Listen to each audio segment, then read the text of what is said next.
So, by the way, this is probably the best explanation on the belief system itself that I've ever heard, which is Thank super cool. you. So, thanks for diving into that triad idea, because often we think that if we just change our thoughts, then we can change our life, right? And there's a lot of books about change your thoughts and change your reality.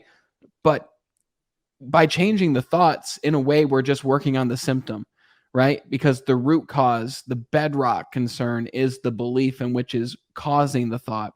So, based on what you just said, and this is my own way of externalizing, and hopefully it helps someone listening, when you notice yourself feeling a specific way, right? Ask yourself, why am I feeling this emotion? Like awareness of the emotion. And ask yourself, what thought spurred this emotion? And rather than say, oh, I don't want to think that anymore, I need to eliminate this thought and think something different, and then you just think positive and you're just trying to be this ball of positivity, ask yourself instead, okay, what spurred this thought in the first place that created the emotion that turned into the action? What belief, what meaning that I gave something spurred this thought? And when you ask yourself that question, right, change your questions, change your life is a quote I heard from someone, one of the main people out there.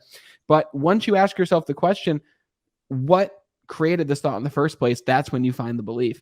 Now, for those listening, you might be saying, well, I don't have anyone who I can tell my story to. No one wants to hear my story, right? Well, okay, write it down, right? Tell yourself the story. Take 30 minutes for yourself. Even right now, I won't be offended if you pause the episode, if you're watching the replay. Write down your own story, right? And include in the emotions that you've experienced, include the actions that you've taken. And then ask yourself from there, what thoughts spurred these and what is the underlying belief? So once we find that belief, maybe the thought that we had was, oh, that teacher didn't want to pick on me because I'm not worthy, right? Let's just say that was the belief, I'm not worthy. Mm-hmm. What can we do once we identify, okay, the belief is I'm not worthy, it created this. Great, now I have awareness of it. How can I shift that belief to something different? Action. Action is one of there. So there's four major ways to build self-efficacy, and self-efficacy is the understanding that I'm competent and capable of doing something. So it's a little different than self-esteem, because self-esteem is how I feel about myself. Self-efficacy is how I feel about my capabilities of doing things. And when you can build self-efficacy, you will build self-esteem, which builds beliefs. So there's four major ways to start building self-belief, and I'm going to go in the lowest order up until the top. The first one is physiological. So if anyone has heard Tony Robbins, he talks about getting in a peak state, right? Move your body, move how your uh I'm blanking so hard on what he typically says, but He something says a along the lot. lines of like move your body, because when you move your body, it sends all of those chemicals through your system and it gets you moving and it gets you kind of pumped up really quick, right? But that's the first step. If you just do that, if you just get yourself feeling good, it's like, all right, cool. Now what? The next one is verbal persuasion. This is what people say when they say, think positive, right? Oh, well, just pump yourself up. Just tell yourself you're great. Tell yourself this, tell yourself that. It's interesting because I have clients that are like, I've been saying these affirmations all the time. And I'm like, they don't work. It's a very small fraction of the equation. It only does so much. So if I'm in the middle of trying to do something, if I'm in the gym, for example, right? I'm very into fitness. So if I'm in the gym, my body's already moving, my blood is pumping, my heart is beating, right? So I already have that first part. If I can tell myself, you can do this, you got this, you got this, come on, let's go. That's going to get me pumped up. Yeah. But it's not enough. Just telling myself I can do something, it's not enough. Sometimes it can be, right? Like if I'm in the gym. Mm-hmm. But to completely change the way you think and the way you feel about yourself, it's not enough. It's not going to do that much for you. The next step is vicarious experience.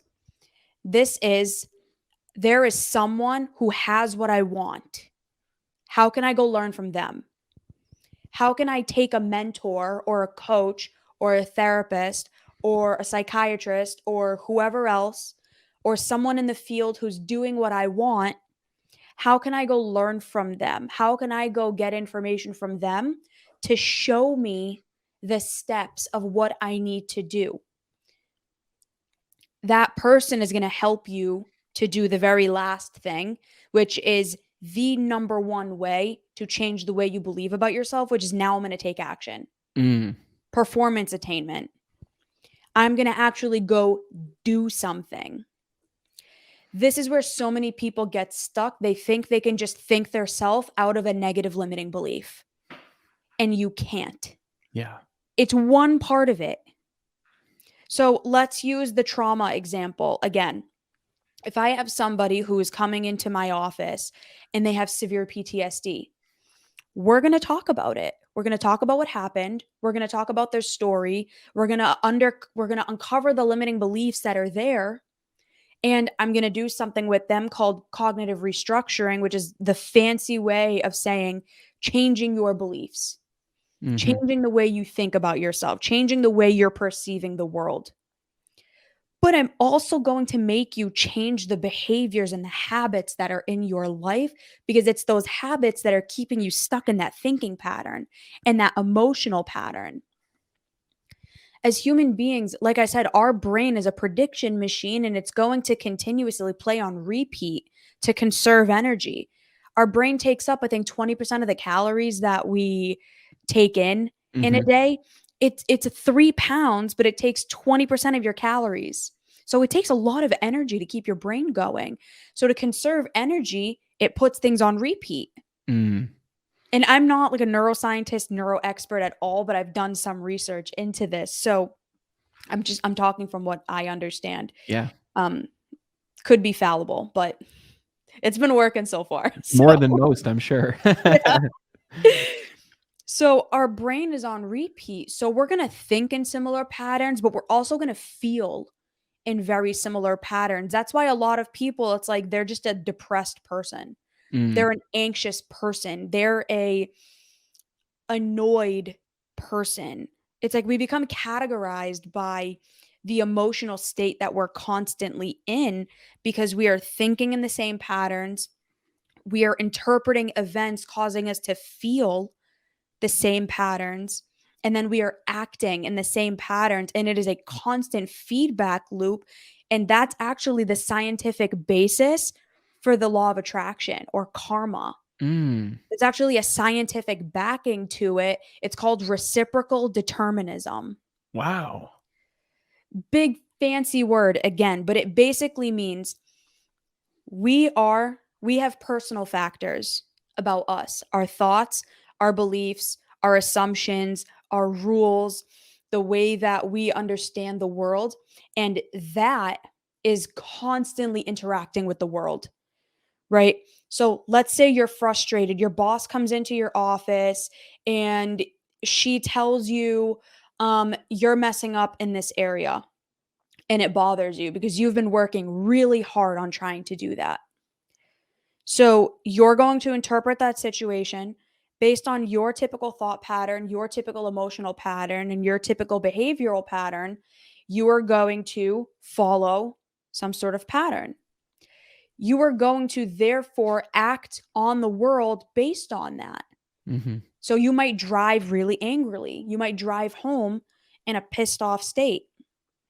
If you're driving like that, you're more likely to cause negative things to happen. So for example, you might get into a car accident. The world is then going to interact back with you. Yeah. So it's these three things. It's your personal factors, which are your thoughts, emotions, beliefs, and all of that. It's the actions you are taking and how those actions are impacting the world around you. And those, again, are in a constant feedback loop, which is why you see people ending up in the same type of relationships over and over again, because they're not changing and they're doing the same things and going to the same places and being around the same people. That's why people stay stuck in jobs that they're miserable at.